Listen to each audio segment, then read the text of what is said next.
Bien, muy buenas tardes a todos los amigos y hermanos que puedan ver este video. A todos los que sean mis hermanos, el Señor los bendiga. Les mando un gran abrazo. Quisiera hacer un video bastante breve en relación a lo que conversé hace un video anterior atrás, perdón, con respecto de la denuncia de ciertas publicaciones que veo de las iglesias católicas. Particularmente la denuncia que quise realizar, digámoslo así, fue respecto a una publicación que decía que era un pecado mortal no asistir a misa. Ya se hizo un video completo de eso, se vio cierta oposición al respecto, pero era necesario mostrar esta segunda parte, que sin lugar a dudas va a ser un poquito más aclaratoria, perdón, creo que es el concepto más apropiado. Me gustaría compartir con ustedes, personas católicas que puedan ver este video, que sé que lo van a ver porque ya manifestaron su oposición, respecto del Papa Francisco y su incapacidad y desconocimiento respecto del propósito de Cristo en la tierra. El Papa no tiene idea de qué vino a ser Cristo acá en nuestro planeta. Me gustaría mostrarles acá compartiendo pantalla, que ustedes pudieran ver la respuesta que él dio con todas sus letras.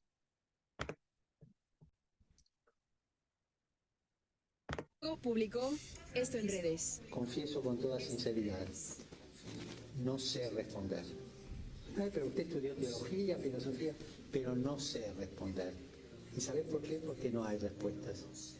Lo único que me viene es mirar el crucifijo y preguntar por qué Dios dejó crucificar a su hijo. Tampoco hay respuesta. No entendía por qué Dios había enviado a su hijo. Y sabes, no es que yo sea mejor que el Papa Francisco, ni mucho menos. Pero Bien. Ay, Dios mío. Ay, Dios mío. Ahí podemos apreciar el desconocimiento del Papa Francisco y podemos apreciar también su muerte espiritual, porque él no ha nacido de nuevo, claramente, porque el Espíritu Santo nos guía a toda la verdad y claramente él no tiene idea del propósito de Cristo Jesús acá en la tierra, lo cual es una verdadera lástima. eh, y se debe contender, o no sé si contender sea la palabra más apropiada, pero sí es necesario entrar a explicar a qué vino Cristo acá a la tierra, porque muchas personas se autodenominan cristianos, pero no tienen idea de qué vino a ser Cristo acá. El link del video del Papa Francisco lo voy a dejar en la descripción de este video para las personas que lo puedan ver. Esto no salió de mí, salió del propio Papa Francisco. Él no tiene idea de qué vino Jesús. Vamos a compartir pantalla nuevamente para poder iniciar esta presentación ya mucho más de lleno y que podamos entender un poquito más el propósito del Señor Jesucristo acá en la tierra. Preparé un pequeño PPT como suelo hacer siempre en mis presentaciones. Estamos acá, donde dice, ¿a qué vino Cristo a la tierra? ¿A qué vino? ¿Cuál fue su propósito? Una persona que es un verdadero salvado domina total y absolutamente este tema. Sabe, sobre todo si es un salvado que está velando, que está haciendo su trabajo espiritual, que se está congregando, ¿cierto? Que está leyendo la escritura, que está conociendo al Señor.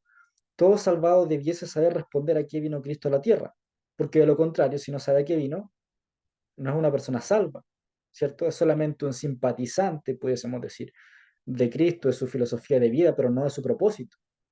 Es muy distinto una práctica de vida a un propósito, es muy diferente. Primero que todo, hay que hacer una introducción con respecto a la consistencia y a la naturaleza humana y a su corrupción. Esa es la palabra que estaba buscando.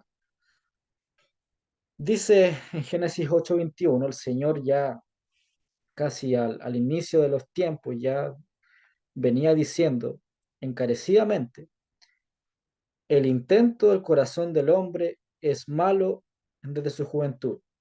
Génesis 8:21.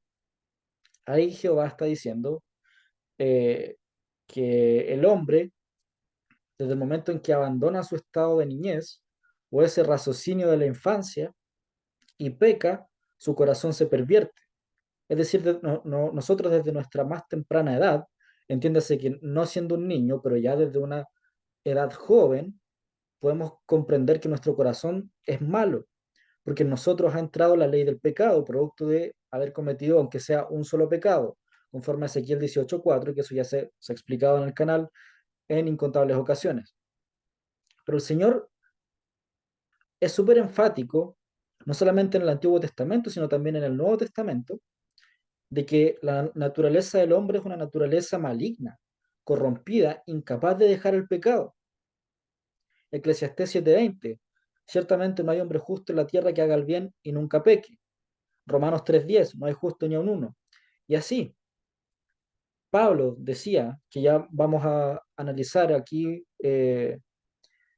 en primera de Timoteo capítulo 1 versículo 15 lo que dijo Pablo, pero por ahora se reconoce que la naturaleza humana es maligna, es perversa, es oscura y tiene una tendencia inherente hacia la comisión de pecados.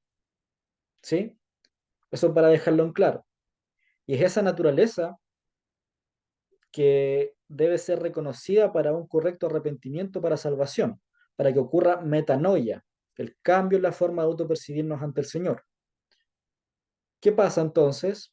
Que el ser humano debe hacer este reconocimiento de la corrupción de su carne, eh, de que no va a poder dejar de cometer pecados, jamás, jamás, que eso es inherente a la existencia del ser humano, y ver qué tan corrompidos estamos en comparación con Dios, reconocer esa corrupción, reconocer nuestra condena por pecar. Eso es metanoia, eso es arrepentimiento, sentir el peso de nuestra naturaleza, esa dualidad que existe entre nosotros.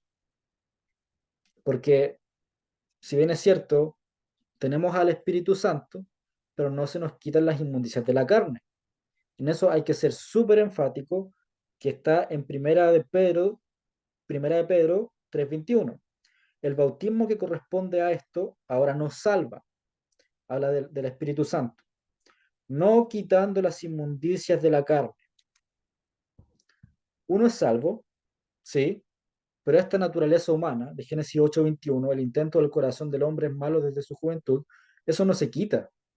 Esta carne va a seguir siendo corrupta, va a seguir siendo con tendencia al pecado, porque el bautismo del Espíritu Santo, que es finalmente el que nos salva, no el bautismo de agua, nada que ver, es el bautismo del Espíritu Santo, no nos quita estas concupiscencias, estas inmundicias que tiene este cuerpo terrenal perecible, ¿ya? Eso es muy importante tenerlo en cuenta. No se nos quita, vamos a ser pecadores igual, siempre, siempre. Y es necesario también referirse un poquito a en lo que consistía el cordero de la expiación y el continuo sacrificio. Esto ya es una exploración superficial, ¿cierto? Histórica de cómo era eh, el antiguo pacto en el Antiguo Testamento. El cordero de la expiación. Ahí yo traté de colocar una imagen que más o menos grafica en lo que consistía el cordero de la expiación y el continuo sacrificio. Y también coloqué un versículo bíblico que eh, refleja este continuo sacrificio, Job capítulo 1 versículo 5 que dice, y sucedía que cuando los días del banquete habían pasado, Job enviaba a buscarlos y los santificaba, y levantándose temprano ofrecía holocausto conforme al número de todos ellos, en referencia a sus hijos, porque Job decía, quizá mis hijos hayan pecado y maldecido a Dios en sus corazones. Así hacía Job siempre. Entonces aquí podemos ver claramente que durante el antiguo pacto las personas tenían que sacrificar el cordero, macho sin año de un defecto, para que en base a ese sacrificio, a ese holocausto, sus pecados quedasen perdonados. Ese es el continuo sacrificio. Por eso se llama así, continuo sacrificio, porque la persona perteneciente al antiguo pacto, que estaba dentro del pacto, tenía que estarse constantemente analizando qué tanto había cumplido la ley. A ver, incumplí este punto, incumplí este y este y este y este. Ok, tomaba el cordero y lo sacrificaba. Y eso hacía que sus pecados quedasen expiados a las personas que estaban en el pacto, que estaban en el pacto. En esto hay que ser muy, muy enfático. También el sumo sacerdote, cuando entraba al lugar santísimo con el arca de la alianza, iba con la sangre del cordero y la vertía 7 veces dentro del propiciatorio para que de esa forma los pecados del pueblo quedasen perdonados. Él debía ser única y exclusivamente el sumo sacerdote, quien entraba ahí a la presencia de Dios, donde estaba, como podemos ver en la traducción hebrea, la Shekinah, que es la presencia de Dios mismo, en el arca de la alianza, en el lugar santísimo. Eso ocurría. Entraba el sumo sacerdote y vertía la sangre 7 veces en el propiciatorio. Los pecados quedaban perdonados. Era un sacrificio continuo, ¿sí? Por eso siempre se estaban sacrificando corderos. Pero ¿dónde está la revolución en esto? ¿Dónde está, o sea, revolución? No me gusta usar esa palabra. ¿Dónde está el cambio de paradigma?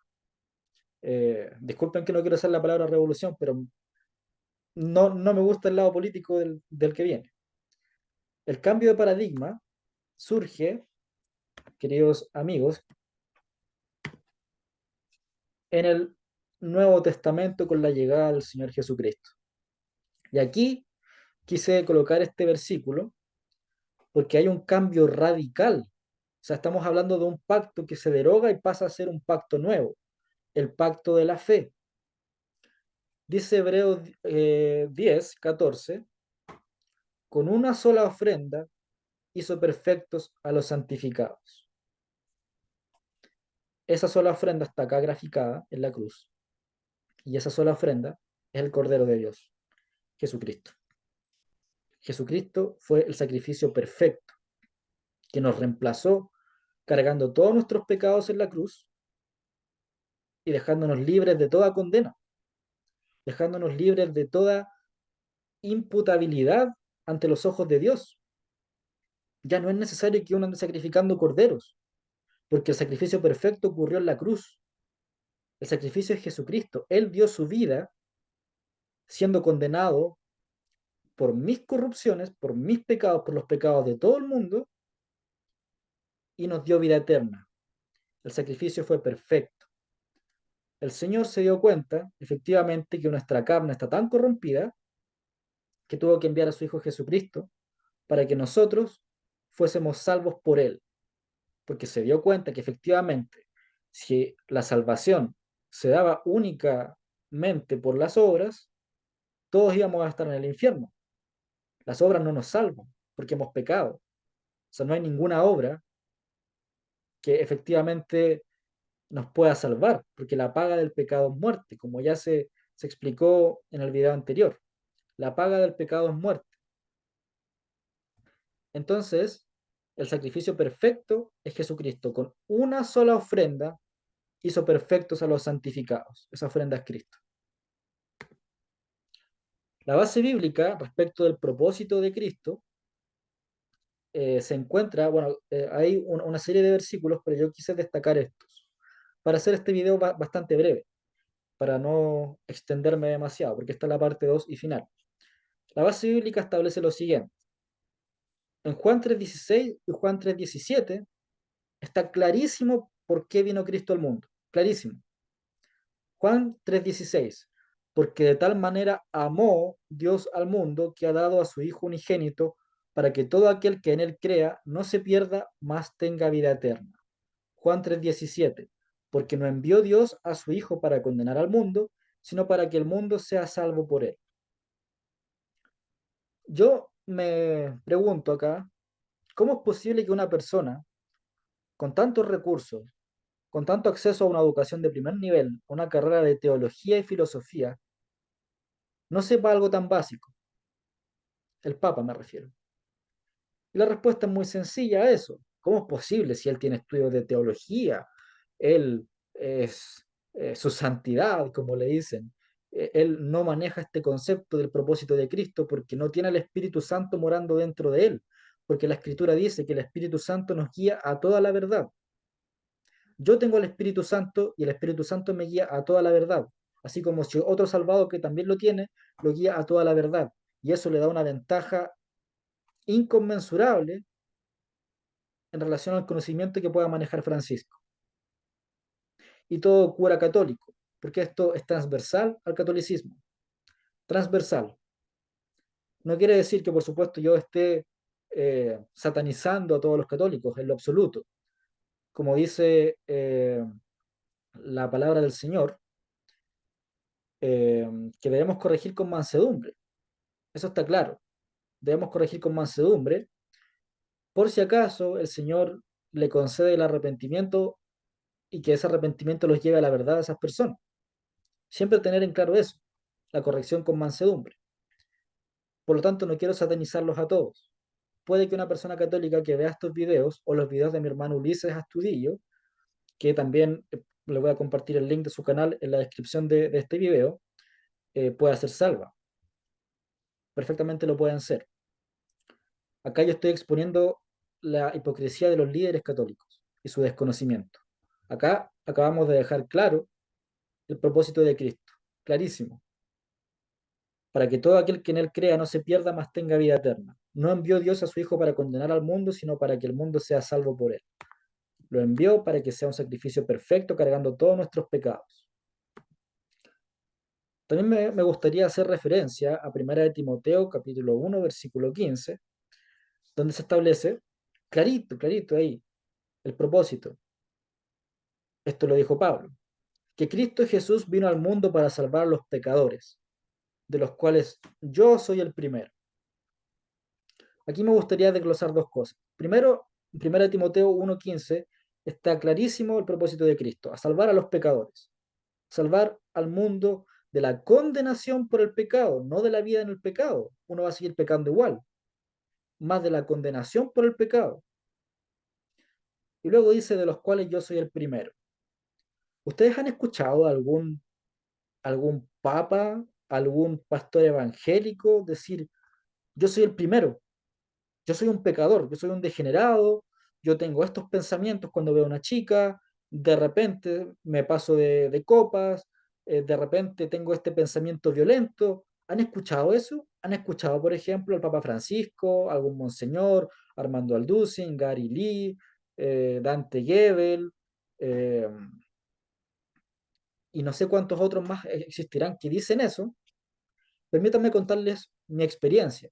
Yo vengo de un colegio católico, estudié en un colegio católico, y la figura del sacerdote era reverend, no, ¿cómo es? Se le hacía una reverencia tan grande que a mí me impactaba. Yo en ese entonces era muy contrario a la religión, siempre estuve contrario a eso. Es más, yo llegué a decir en uno de mis ensayos que hice en la clase de literatura que nos hacían escribir, llegué a extraer esta frase de Karl Marx que decía la religión es el opio del pueblo, lo cual lo digo con mucha vergüenza. O sea, siempre me manifesté muy en contra de la religión, porque quedaba impactado cada vez que nos obligaban a ir a misa de la reverencia que se le hacía a la figura del sacerdote, casi como alguien omnipotente. Había que pararse cuando él entraba y hacer una reverencia al altar. ¡Wow! Impactado, impactado con eso. Cuando vino el Papa Francisco a Chile, si no me equivoco, esto fue el 2017 o 2018, si no mal recuerdo, vino acá a mi país, Chile.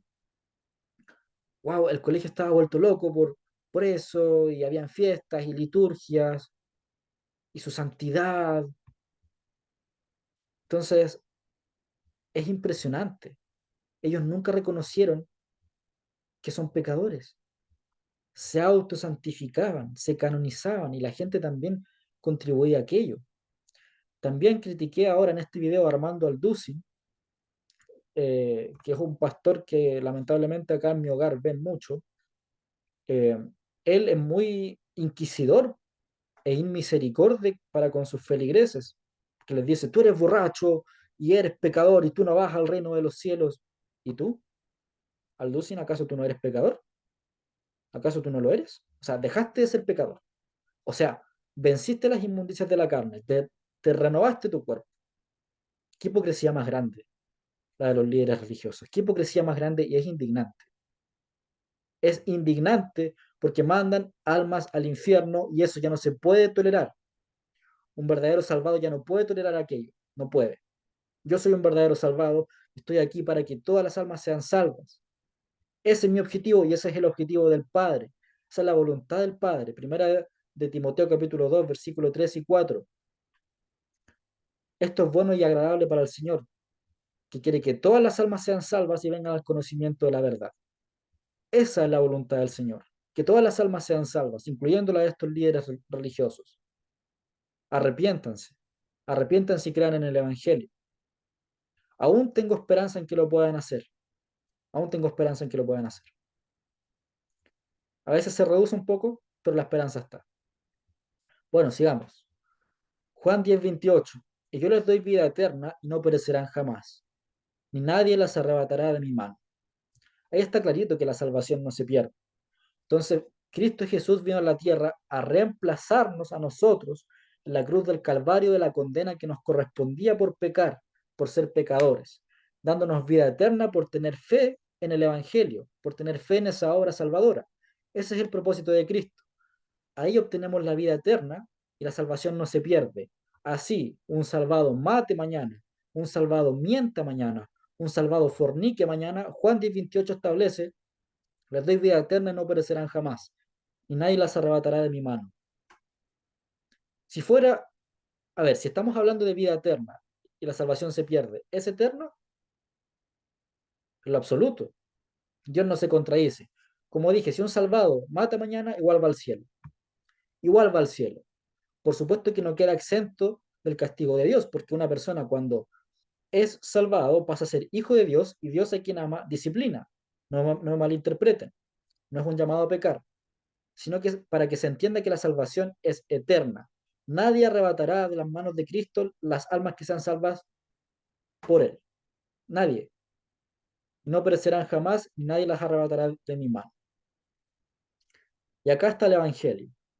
Primera de Corintios 15 del 1 al 5, que Cristo murió por nuestros pecados conforme a las Escrituras. Ahí coloqué la imagen que es gospel en inglés, que significa evangelio. Eso es evangelio. Cristo murió por nuestros pecados. En esa cruz del Calvario, en esta cruz, nos dio la vida eterna. Nos dio la vida eterna, queridos amigos, católicos y por supuesto también evangélicos que estén viendo este video. Nos dio la vida eterna reemplazándonos en la cruz del Calvario. Eso es evangelio. Creer que Cristo ya te sustituyó. Tienes vida eterna. Marcos 1:15. Arrepiéntanse y crean en el evangelio. Una vez que has hecho metanoia, que has reconocido tu inmunda y perversa condición, debes creer que Cristo murió por tus pecados. Primera de Corintios 15 del 1 al 5. Que ya te sustituyó en la cruz del Calvario, que estás libre de toda condenación, porque Cristo fue el sacrificio perfecto. Cristo fue el sacrificio perfecto y tenemos vida eterna. Tenemos vida eterna. Eso es lo que hay que creer para ser salvo. Y eso es lo que el Papa Francisco y los sacerdotes católicos lamentablemente no comprenden. Despierten. Dejen de seguir a líderes religiosos que están muertos espiritualmente, porque ellos no comprenden la base de la salvación, no comprenden el plan de salvación que hizo el Señor enviando a Jesucristo. No lo comprenden. Ustedes lo pudieron ver, que el Papa Francisco dijo: no hay respuesta, no hay respuesta. Sí la hay, sí la hay. Cristo murió por tus pecados, por mis pecados, por los pecados de todo el mundo. Esa es la voluntad del Señor. Esa es la voluntad. Ese fue el, la acción, el propósito. Y la voluntad de Dios es que todos sean salvos. Qué lástima que el líder religioso de la institución más poderosa del mundo no lo maneje. Él es un hijo del diablo y se debe decir así. Un hijo del diablo, un fariseo, un fariseo. Creo que con eso es suficiente. A todos mis hermanos que puedan ver este video, les mando un gran abrazo, que el Señor los bendiga, mucha fuerza en la predicación del Evangelio, y a los amigos que no son salvos, principalmente católicos y evangélicos de este video, decirles que se arrepientan y crean en el Evangelio, porque aún no es tarde, aún no es tarde. Este es el momento. Abandonen esos templos donde habita Satanás, porque ahí habita él. Vengan al conocimiento de la verdad, y así podrán tener vida eterna. Muchas gracias y nada, nos vemos para un próximo video que vamos a hacer en compañía de mi hermano Diego Ramírez. Así que eso, un abrazo.